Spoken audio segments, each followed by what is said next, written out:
Maud, congratulations. You are the youngest graduate in the history of University of Zimbabwe.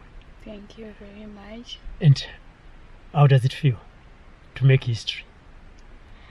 Well, it feels, I would say I enjoyed the moment before, because when I started here at 14, it was now very obvious, since I was the youngest student, that I was going to be the youngest graduate. Only that two others, people were a bit of not believing. People thought I would fall along the way, or I would give up, or something would happen to me along the way.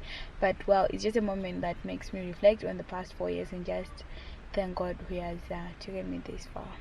And when you came back, as you've said, when you're 14, how was the reception from those who were seniors and the lecturers and the environment as well?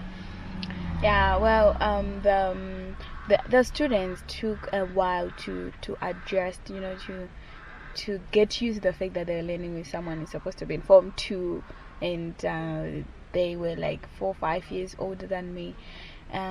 But with the staff, my previous experiences with teachers were, because people thought I was very intelligent per se, so people would think I knew everything. But with the lecturers, they didn't have really high. Yes, they expected me to do well, but they didn't have some of the high expectations where you end up straining yourself. They didn't put any pressure on me to be anything that I was not.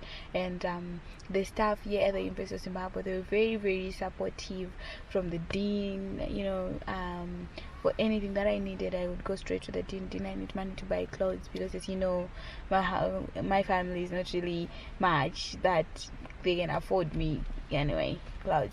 And the vice chancellor had an open door policy. Whenever I had issues, do I need something in my academics, do I need a textbook that's not in the library, do I need anything, I had an open door policy with him. I could go and say, Vice Chancellor, I need this, and then he would make sure that I get it. And even the senior assistant registrar, she was very, very supportive, taking on the role of being my mother sort of at the school. So you find that the whole 4 years, they were looking out for me, but without overshadowing me. They let me be a girl at a university, but they tried to provide the support that a 14-year-old needs. You are watching ZimdiTv.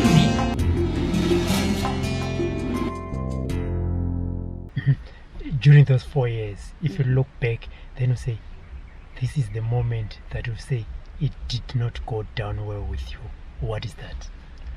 At the 4 years, the moment that did not go down well with me. Yes, because I've seen you've talked about the help that you got from the chancellor, the registrar, and everyone else. But as a student at University of Zimbabwe, there is something that might have happened or went wrong within that 4 years that you say, if you look back, that moment did not go down well with me.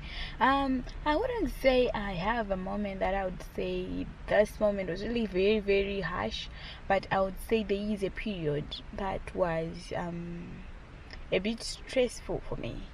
I was used to explaining myself, introducing myself. Hello, I'm Maud, I'm doing Form 6, I'm 13, all that. But then when I came to the University of Zimbabwe, because there was this media attention on me, it started before I even came. There's this girl who did this. So the moment I got into the university, every paper, every radio wanted to talk to this girl. Yes. I didn't need to introduce myself anymore. And I felt, because I was now in the public eye, there was this stereotype that people thought I was.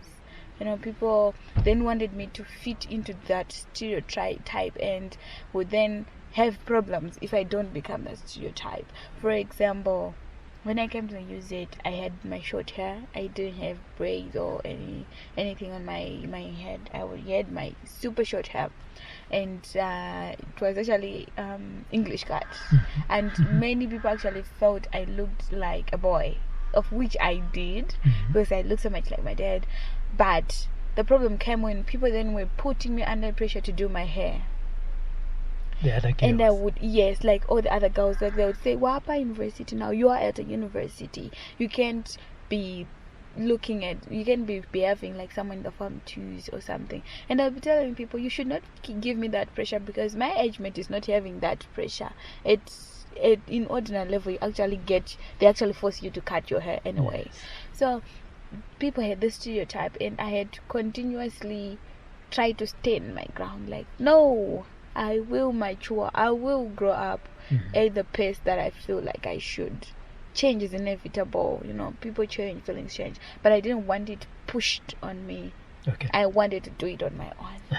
And when you left home, when you were accepted at the University of Zimbabwe, your parents, what was their reaction? Did they look forward to having a young Maud going and stay alone at the University of Zimbabwe? The most unfortunate part is when by the time I left home for college, none of my biological parents are alive.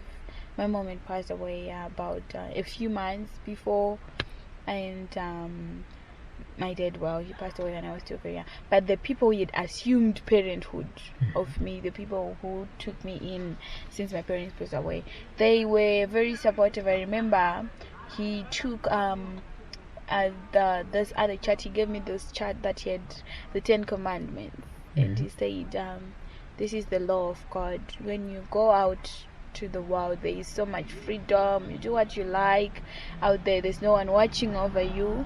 So what you should know is, by keeping the law of God, you do a better favor to yourself than the one that you do to God. So you say, basically was just trying to say, keep the law of God, and the law of God will keep you. So they had their reservations. She's too young and all, but they also loved me enough to let me go and realize my full potential. Now that you've graduated, where to? Now that I've graduated, where to? Yes. That's a very interesting question. I don't think I have a path that I want to do. I want to go into investment banking. It's a very, very attractive career for me, because I'm very good with numbers. I'm very good with being an analytical person, and not so much in trying to explain myself and all. So basically, I have 4 years ahead of everyone. My plan is to stay in school as much as I can. Try to develop myself, so that even 10 years down the line, the difference will still be seen, that this person was 4 years ahead of everyone. Because if I then try to say, now I'm just going to look for a job, I'm going to start working, then what? You get into graduate traineeship, then what? What's next? Wait for 2-3 years down the line, and you have enough money to then pay for your fees.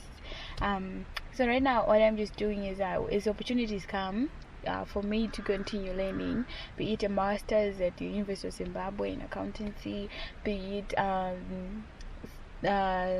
CTA, chartered accountancy route. Both of those things are the things that I want to do in this life, and those are my priorities right now, not getting a job. Thank you very much, Maud, for your time, and all the best. Thank you very much to you too. Subscribe to our YouTube channel, ZimdiTv News, and be the first to receive breaking news and stories making headlines. And also subscribe to our website, ZimdiTVnews.com, and never miss a story.